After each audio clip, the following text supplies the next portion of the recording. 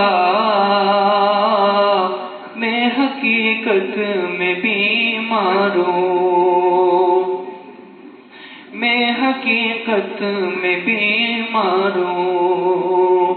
بخش دے میرے مولا مجھے, میں بڑا ہی گناہگار ہوں. تیرا اقراری مجرم ہوں میں اور مجبور لاچار ہوں.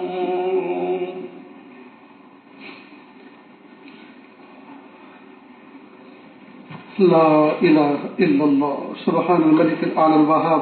ہاتھ اٹھا لیجیے, دعا کر لیں. بسم اللہ الرحمن الرحیم. لا احصی ثناء علیک انت کما اثنیت علی نفسک رب اغفر وارحم وانت خیر الراحمین. حسبی اللہ لا الہ الا ہو علیہ توکلت وہو رب العرش العظیم. اللہ جی, ہم ظاہر میں آپ کے بندے اور بندیاں ہیں, حقیقت میں نہایت گندے ہیں. اللہ ہمارے دلوں کی گندگی کو دور فرما, ہمیں اپنی بندگی کے سلیقہ عطا فرما, شرمندگی والے کاموں سے ہماری حفاظت فرما, برے دن سے, بری بات سے, بری رات سے, برے انجام سے ہماری حفاظت فرما, سوء خاتمہ سے ہماری حفاظت فرما. اللہ جی, یہ ہاتھ اٹھائے جانے کے قابل نہیں اور یہ زبان کو سوال کرنے کے قابل نہیں. آپ سے نہ مانگے تو کس سے مانگے, آپ سے سوال نہ کریں تو کس سے سوال کریں. ایک کمزور ایک قوی کے دروازے پر, ایک سائل ایک سخی کے دروازے پر, ایک محتاج ایک غنی کے دروازے پر صدا لگا رہا ہے. میرے پیارے اللہ رحم فرما دیجئے. میرے پیارے اللہ, رات گہری ہو چکی.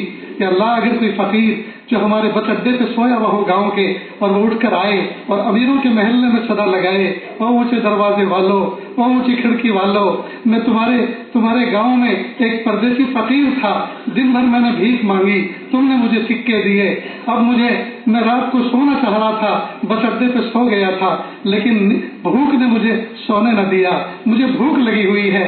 آدھی روٹی کا ٹکڑا اور ایک چمچ سالن کا سوال ہے, اگر تم مجھے دے دو تو میں بھی تمہاری طرح کھا کے سو جاؤں گا. پیارے اللہ, یہ صدا سن کے کوئی ظالم سے ظالم آدمی بھی ایسا نہیں ہوگا جو تل ملا نہیں جائے گا, وہ اپنی بیوی کے مونڈھوں کو پکڑ کے جھنجھوڑے گا. پیاری اٹھ اور دیکھ, کوئی سچا فقیر رات کی تاریکی میں روٹی کا سوال کرنے آیا ہے, بھوک کا سوال کرنے آیا ہے. میرے پیارے رب, اندھیری رات میں اگر کوئی روٹی کا سوال کرے تو اس کی جھولی روٹیوں سے بھر جاتی ہے, اس کے سر پر روٹیوں کی بارش گویا ہو جاتی ہے. میرے پیارے رب, میرے سونے رب, اندھیری رات میں ہم آپ سے روٹی کا سوال نہیں کر رہے, اللہ ہدایت کا سوال کر رہے ہیں. اللہ, روٹی کا فقیر ایک دروازے سے نواز دیا جاتا ہے, وہاں سے عذر کر دیا جائے تو دوسرے دروازے والا دے دیتا ہے, وہاں سے بھی نہ ملے تو تیسرے والا ترس کھا کے دے دیتا ہے. اللہ, روٹی کا سوالی کبھی بھوکا نہیں رہا کرتا. میرے پیارے اللہ, ہم روٹی کے سوالی نہیں, کہ اللہ ہم ہدایت کے سوالی ہیں, اور ہدایت ملتی ہے صرف آپ کے دروازے سے. میرے پیارے اللہ, اگر آپ نے انکار کر دیا کہ اللہ آپ کے در کے سوا کوئی در نہیں, آپ کے گھر کے سوا کوئی گھر نہیں, کہ اللہ ہمارے کھدیڑے رہ جائیں گے. میرے پیارے اللہ, محروم نہ فرمائیے, ہدایت کاملہ عطا فرما دیجیے, ہدایت کاملہ عطا فرما دیجیے. اللہ, جس دن ہم پیدا ہوئے تھے اسی دن یا اللہ اسی لمحے اسی گھڑی ہزاروں بچے دنیا میں پیدا ہوئے. کوئی عیسائی ماں کی گود میں جنم لیا, کوئی یہودی ماں کی گود میں جنم لیا, کوئی مشرک ماں کی گود میں جنم لیا. اللہ, ان بچوں نے آپ کا کیا بگاڑا تھا؟ اللہ, آپ نے ہمیں مومن ماں کی چھاتی سے دودھ پلایا, اس کی گود میں جنم دیا. اللہ, ہم نے آپ کا کیا سنوارا تھا؟ کہ اللہ, آپ کی طرف سے قضاء و قدر کے وہ فیصلے ہیں, اس نعمت پر جو آپ نے ہمیں عطا فرمائی ایمان کی اور بن مانگے عطا فرمائی، اللہ سجدے میں سر رکھ کر اگر پڑ جائے اور صبح قیامت تک سر نہ اٹھائے، اس نعمت عظمیٰ کا شکر ادا نہیں کیا جا سکتا۔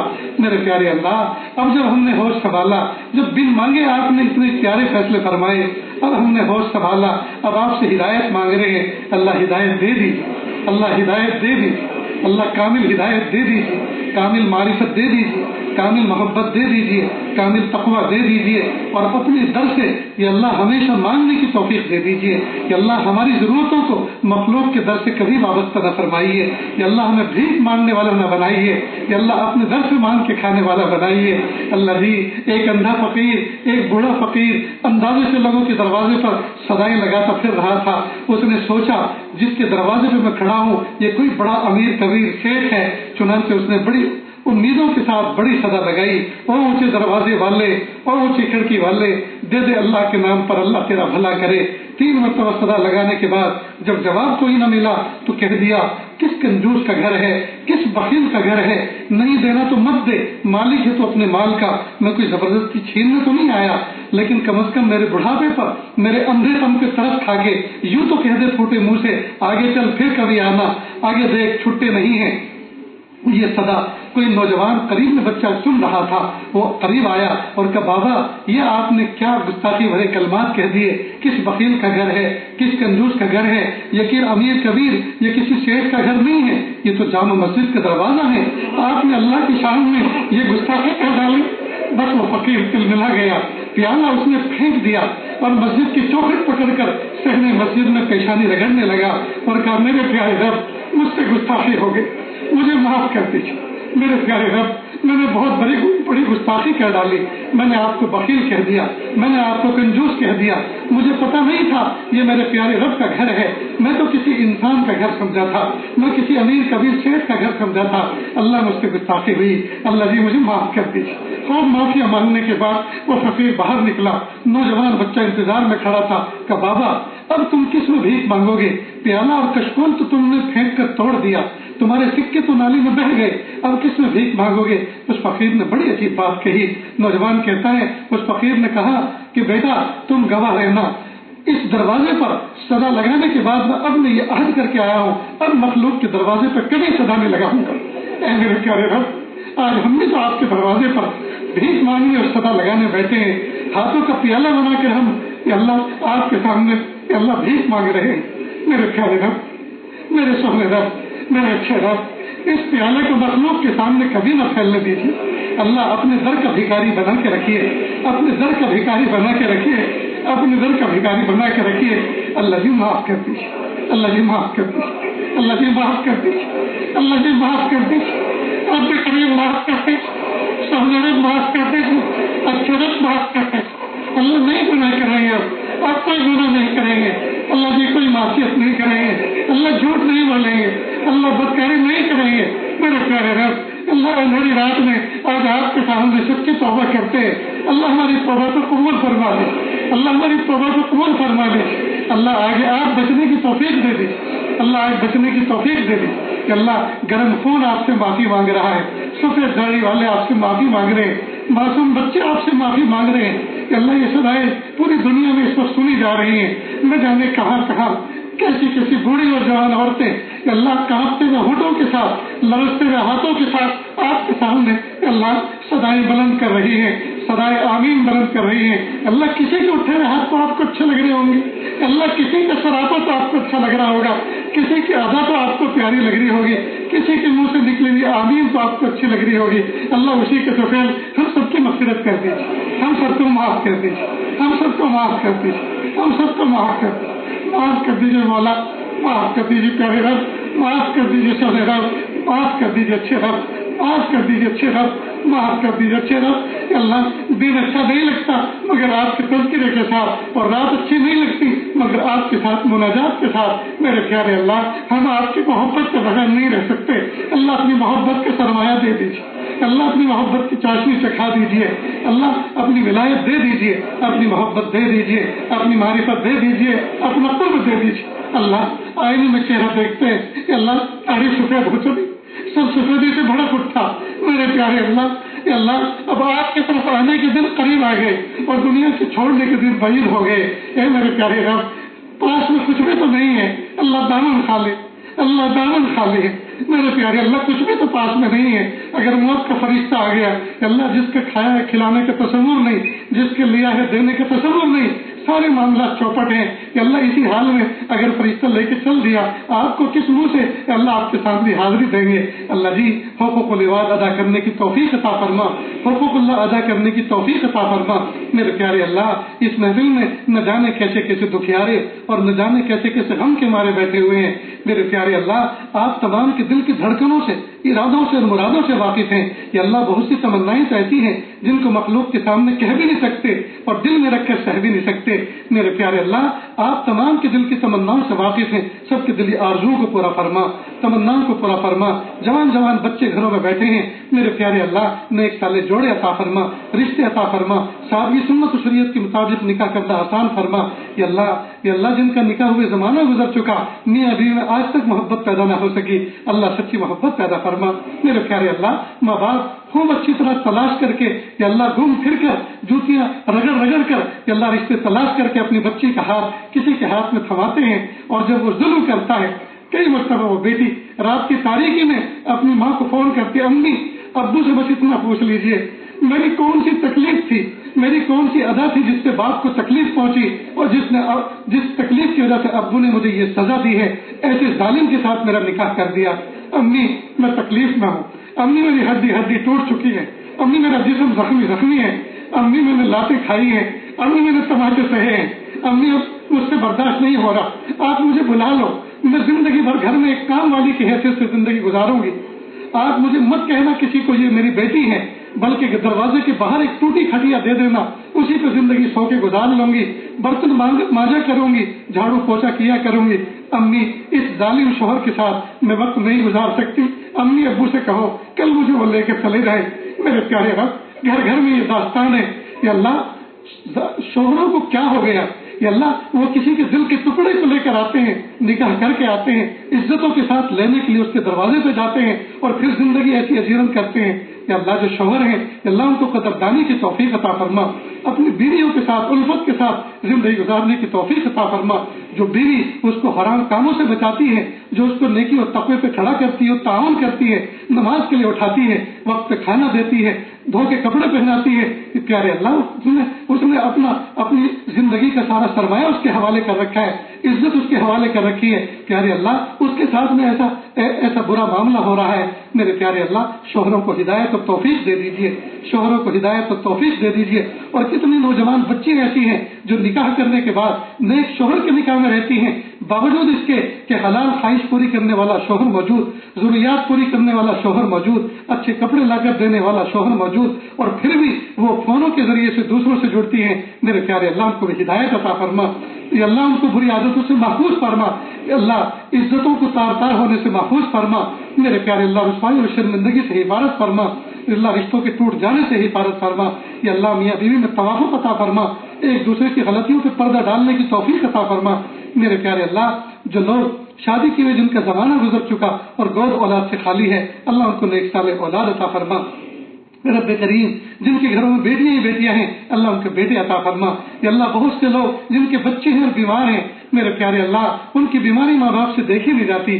میرے پیارے اللہ ان کو شفا عطا فرما, صحت عطا فرما. بے زبان بچے ہوتے ہیں, کمزور بچے ہوتے ہیں, بچے کھانستے ہیں, بچے کراہتے ہیں, ماں باپ کی نیند اچھٹ جاتی ہے, ماں باپ کا سونا حرام ہو جاتا ہے, ان کی عبادتیں متاثر ہوتی ہیں. اللہ شفا عطا فرما دیجیے.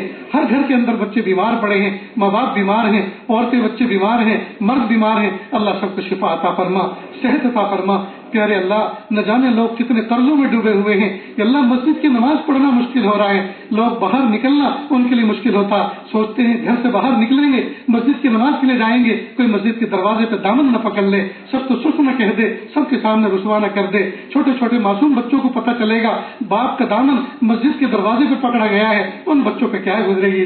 میرے پیارے اللہ، حلال کمائی کے لیے، حلال روزگار کے لیے کسی نے انویسٹ کیا تھا اور معاملات میں ڈوب گیا، پھنس گیا، حالات خراب ہو گئے، میرے پیارے اللہ عافیت سے اس کو نکال دیجئے اور امت کے امیروں کے دل میں الہام کر دیجئے، ایسے لوگوں کی تعاون کرنے والے بنے، قرضوں کی ادائیگی میں تعاون کرنے والے بنے، گردن چھڑانے والے بنے، اللہ ایسی شان اور توفیق عطا فرما دیجئے میرے پیارے اللہ۔ اس مجمع کے اندر جتنے افراد بیٹھے ہوئے ہیں، جتنے خدمت کے ساتھی ہیں، جتنے کام کرنے والے ہیں، میرے پیارے اللہ دوڑ دوڑ کے جنہوں نے شہر افطار میں معتکفین کے لیے اللہ خدمتیں انجام دی، اللہ ان کو بھرپور بدلہ عطا فرما، اللہ ان کی گود کو خوشیوں سے بھر دیجئے، ان کے دامن مراد کو بھر دیجئے، اللہ جن دو بچوں نے قرآن پاک سنایا اور سارے کے سارے لوگ پیچھے کھڑے ہو کر سکون کے ساتھ قرآن پاک کی سماعت کرتے تھے، میرے پیارے اللہ ان کی قوت حافظہ میں برکت عطا فرما، یا اللہ قرآن پاک کا عشق عطا فرما، یا اللہ ہم سب کو عشق عطا فرما، قرآن پاک کا عشق عطا فرما، قرآن پاک کی محبت عطا فرما، قرآن پاک کو روزانہ محبت سے دیکھنے،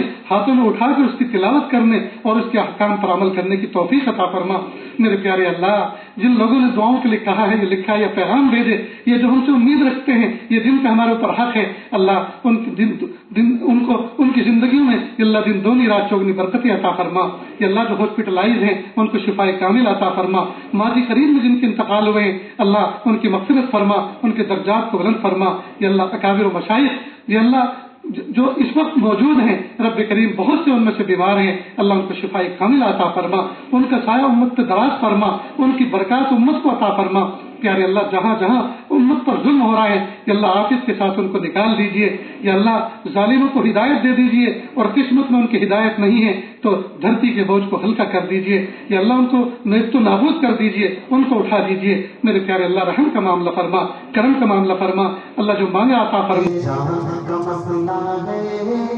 پہچان کا مسئلہ ہے، ختم نبوت اپنے